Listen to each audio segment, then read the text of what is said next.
Good morning, my name is Mick Price and I'm a consultant for D&A Baits. You join me here at Welham Lake in Malton, North Yorkshire. As you can see, there's a bit of frost on the ground. It's a lovely morning, the sun hasn't yet risen. It's early December and it's also the first part of our winter series we're going to be filming. We're going to be travelling around the country, different day ticket waters, you know, open access waters that you can all go and fish just on a day ticket price. We're going to be running through lots of tips, tactics and different approaches. And let me just start by saying, normally I fish really big pits in the summer months, but I'm all about bites in the winter. I can't be bothered sitting there chasing one or two fish in massive lakes. I love coming to places like this where you're always got a chance of a bite. Especially here on Welham Lake, as you can see behind me, the lake's spring fed. You can fish this water in really cold temperatures. I mean, I've fished it in sort of -8s, -9s, -10s and still put fish on the bank because the lake literally just doesn't freeze. It's fantastic. The sun's going to start getting up in the next sort of half an hour. I'm going to use my experience of this particular water. Like I say, I have fished it quite a lot over the last 3 winters and I know that the other end of the lake is really shallow. We've got high pressure forecast, a lot of warmth coming through in the sun today, and those fish just love to sun themselves down the end of the lake. I'm not going to ignore everywhere else though, because I know these fish love to swim around and patrol around the venue. So I'm going to go around each swim using my watercraft and pick the right area for this particular day. So I've been stood down the dam wall end, I've seen no fish yet. I've seen a few little disturbances up that top end of the lake and I think it might be fish, it might be ducks, but I'm not sure. So I'm definitely going to go down there and investigate and see what's making those little ripples and splashes around the area. Rather than lug the bar around, I'm just going to take a little bucket round with me. No doubt there'll be a few people down shortly. I think there's another couple booked on at the other end today, so I'm going to walk up and down the lake and just climb trees, use my experience of the venue. As you can see, the water's really clear and the fish do tend to show themselves. Even in the depths of winter, the fish do show all the time. So keep my eyes peeled and hopefully see a few fish which we can set up on. So just to let you know, I'm not in anybody's swim. As you can see, the double bivvy behind me is one of the features of the venue. You can actually come down and have a bivvy set up for you. Absolutely ideal, especially in the winter when it's all boggy and raining. One less thing to carry and one less thing to set up. You can concentrate on the fish. I've been studying now for around about 5 minutes. Like you see, you normally see the fish moving about. I've seen nothing, but I have seen a few little disturbances down that shallow area. So I'm going to fetch my bucket down there and go and investigate them.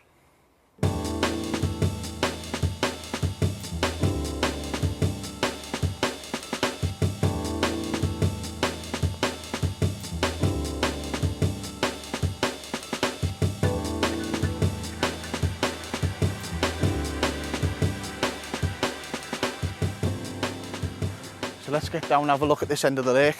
Like I say, even with my experience and knowledge of the water, I never ever just sit in one swim.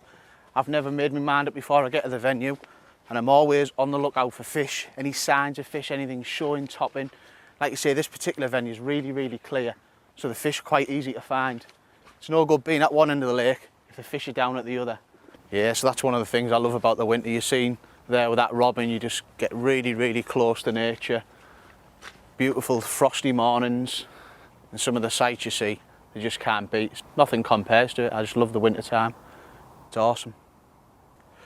Yeah, so we're here at, well, what's known as Peg 10. It's actually one of my favourite swims, but I can't see nothing in this swim, which goes to show really if they're not here, even though it is a favourite peg of mine, I've done a lot of bites from it. I can still see the odd disturbance down that end of the lake and it just can't be ignored. Especially when you've only got the day, you've got to definitely be on the fish.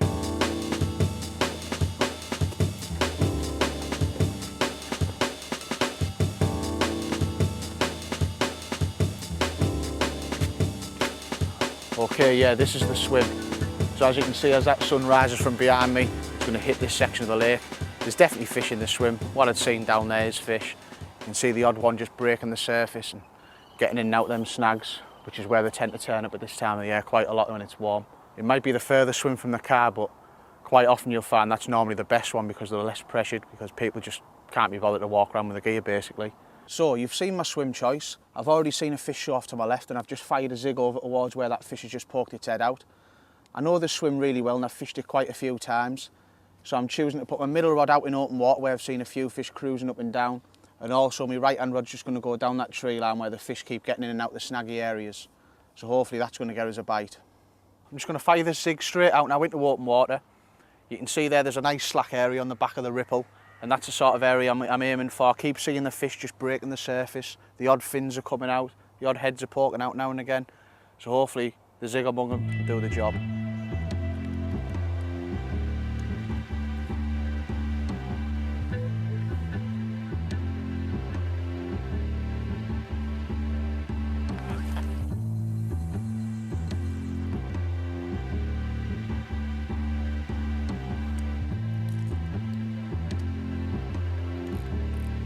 So I've got depths of around about 3 foot straight out in front of me. I've set my zig at about 1.5 foot because the fish aren't in the upper layers, they're just sort of in the middle at the moment.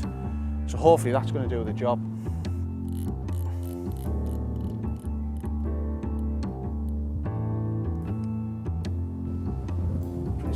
Bit of a change of a plan with this right hand rod. I've just seen a fish stick its head out towards the island, and knowing the lake really well like I do, casting at fish, always shots the odd fish up on the bank. You can't ignore it. It's the same depth out there as it is in open water with my right hand rod. So I'm going to get this rod straight out where the fish was, and let's see if that can get us a quick bite.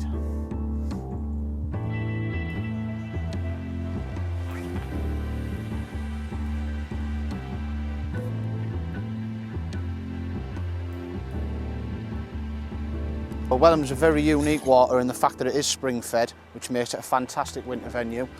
It very rarely freezes, and like you say, it is shallow down this end of the lake, and especially when the sun's on the water, the fish love it down here. Every time I come, I always find the fish down this end of the lake. They spend a lot of the time through the day down here, but come evening they do tend to travel up the other end. So it's important to make sure you're walking round and trying to find where the fish are, and you know, just trying as much as you can to try and nick that bite. We're a couple of hours into our session now and still the rods are silent. I've had a bacon sandwich and a couple of cups of tea, so I'm feeling better about myself. I've seen a few fish out in open water and I've seen a few fish down the tree line. And Welham being the lake that it is, it's not the sort of place where you want to be sat there and just watching your rods all day. You need to force the bite, you need to recast, rechuck, trying different little bits and bobs. So it's time for a tactical change.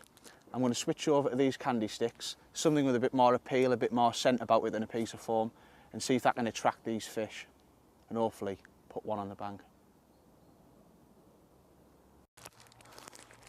So I'm going to start off with the yellow. Just cut off a little piece.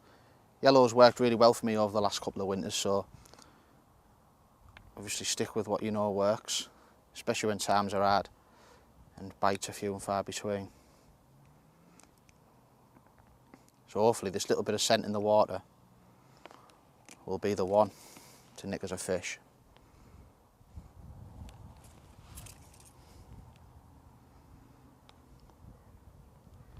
Stick on that.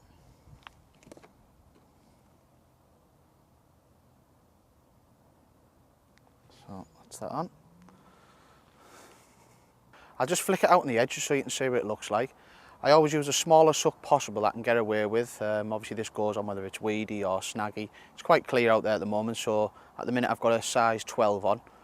I always use the bait as tight as I can to the hook, and I tend to favour a little piece of silicone tubing just on the eye of the hook. It just helps the hook to sit aggressively, and I just tend to land most of the fish I hook, to be honest. I don't really drop too many fish on zigs, so I found that setup to be good for me on this venue. So I've seen a fish poke its head out. I've also seen the odd one just coming in and out of those snags. So I'm going to put this little candy stick over there and see if it can get one out.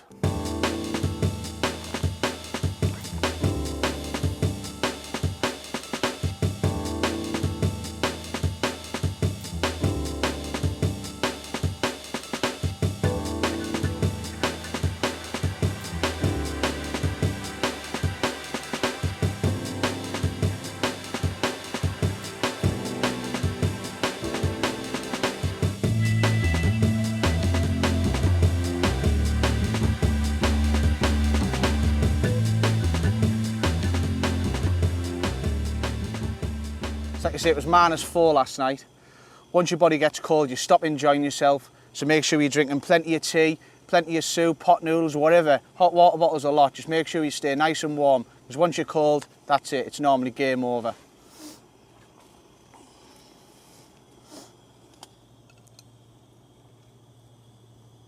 Oh, we're in.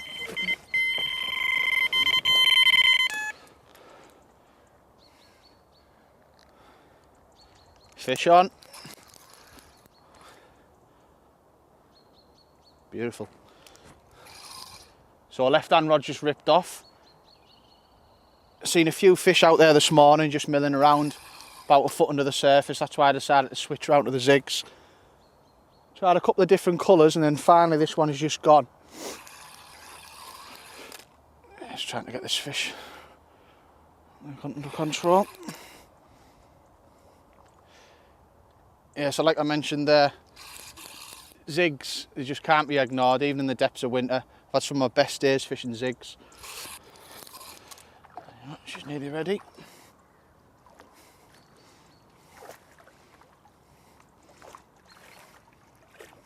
Yes, get in there. Beautiful, beautiful winter day. You don't expect the bite under conditions like this, but it just makes it all worthwhile. Fantastic.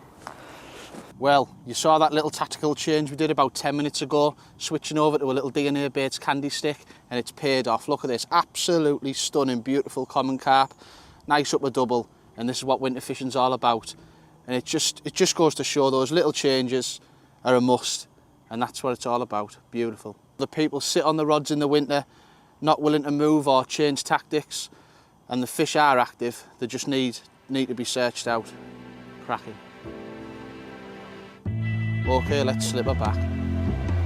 Let's hope we have another one.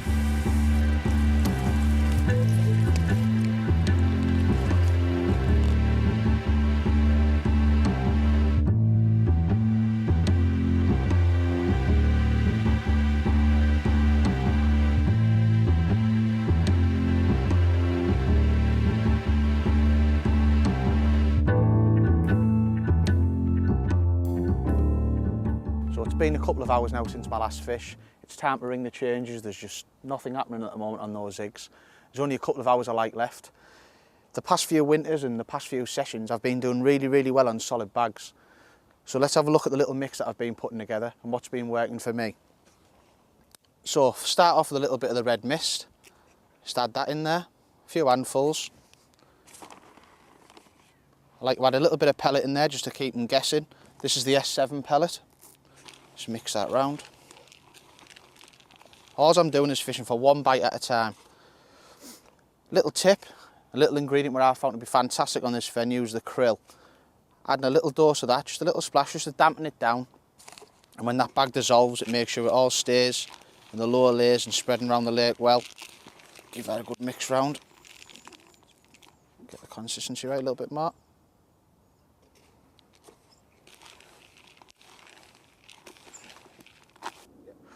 One thing I will tell you about this krill, it is PVA friendly, so don't be scared to put it in. Get a good dollop of it in there, fish love it. It's a natural fish puller and one of the best ingredients I've found to work on this particular venue. Give it a good mix round, get a nice damp consistency.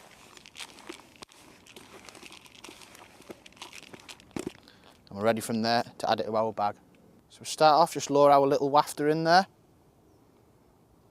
Drop it in, keeping the lead at the top of the bag. And the rig just laid nicely on the bottom. And we start adding in our little dampened mix.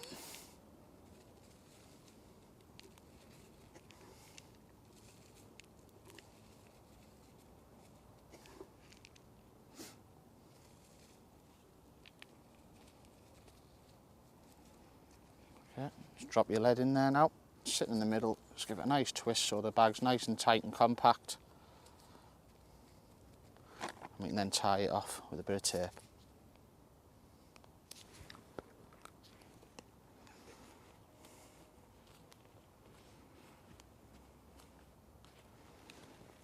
There you have it. Just trim the tag ends off and it's ready to go out.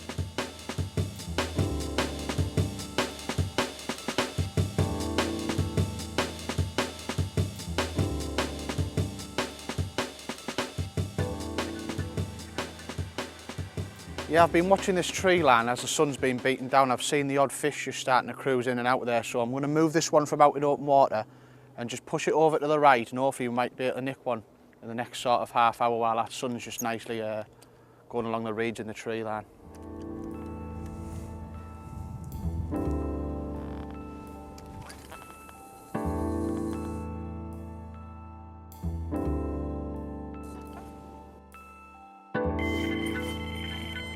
Oh, we're in. Here we go then.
Well, there she is, little cracker. She's not going to break any records, but that doesn't matter on a beautiful winter's day.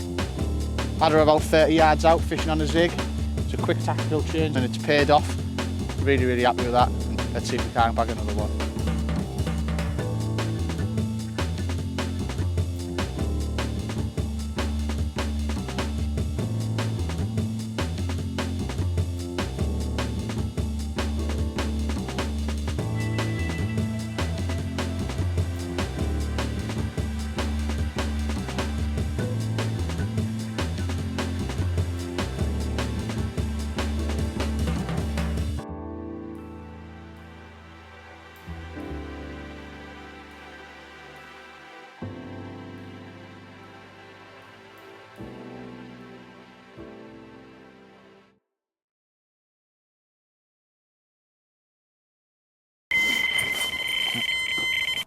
Here we go then.